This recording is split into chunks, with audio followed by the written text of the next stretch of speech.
The brain is an amazing and complex organ. And while many people are fascinated by the brain, they can't really tell you that much about the properties about how the brain works because we don't teach neuroscience in schools. And one of the reasons why is that the equipment is so complex and so expensive that it's really only done at major universities and large institutions. And so in order to be able to access the brain, you really need to dedicate your life and spend 6.5 years as a graduate student just to become a neuroscientist to get access to these tools. And that's a shame because 1 out of 5 of us, that's 20% of the entire world, will have a neurological disorder.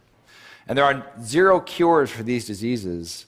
And so it seems that what we should be doing is sort of reaching back earlier in the education process and sort of teaching students about neuroscience, and so that in the future they may be thinking about possibly becoming a brain scientist. And so when I was a graduate student, my lab mate Tim Marzullo and myself decided that, what if we took this complex equipment that we have for studying the brain and made it simple enough and affordable enough that anyone, an amateur or a high school student, could learn and actually participate in the discovery of neuroscience. And so we did just that.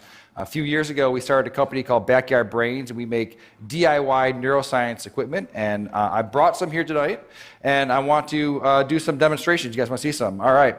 All right, so I need a volunteer. So right before, what is your name? All right, Sam. I'm going to record from your brain. Have you had this before? No. Okay. All right. I need you to stick out your arm for science. Roll up your sleeve a bit. All right. And so what I'm going to do, I'm putting electrodes on your arm, and you're probably wondering, I just said I'm going to record from your brain. What am I doing with your arm? You have about 80 billion neurons inside your brain right now. They're sending electrical messages back and forth and chemical messages.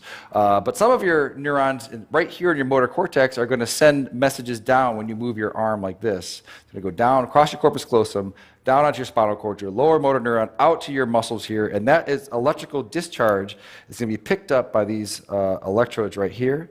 And we're going to be able to listen to exactly what your brain is going to be doing. So I'm going to turn this on for a second. Have you ever heard what your brain sounds like? All right, let's turn it on. So go ahead, go ahead and squeeze your hand. All right, so what you're listening to, so this is your motor units that are happening right here. Okay, so let's take a look at it as well. So I'm going to stand over here. And I'm going to open up our app here. So now I want you to squeeze.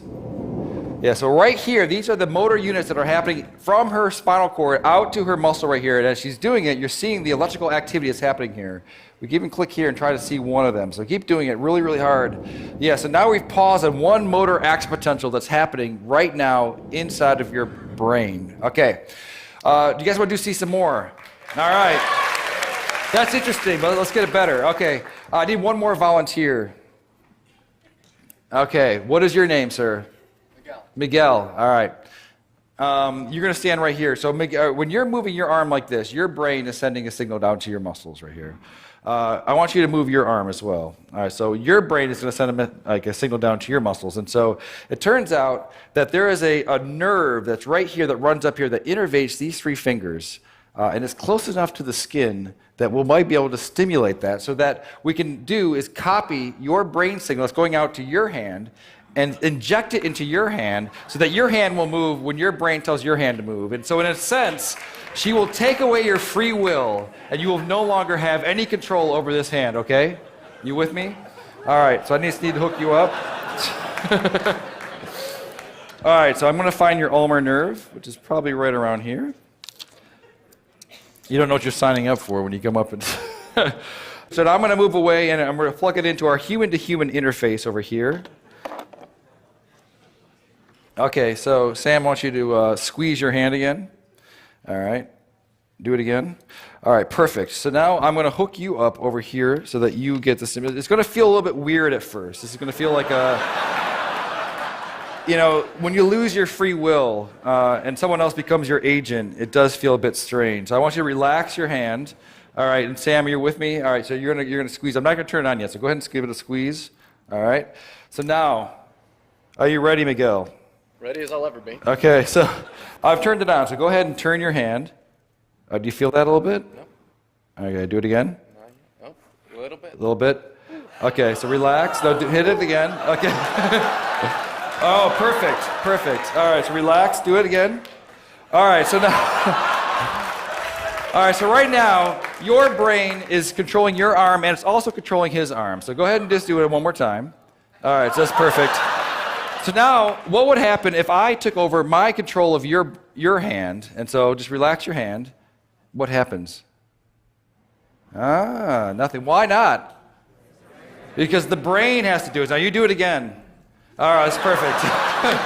All right, well, thank you guys for being such a good sport.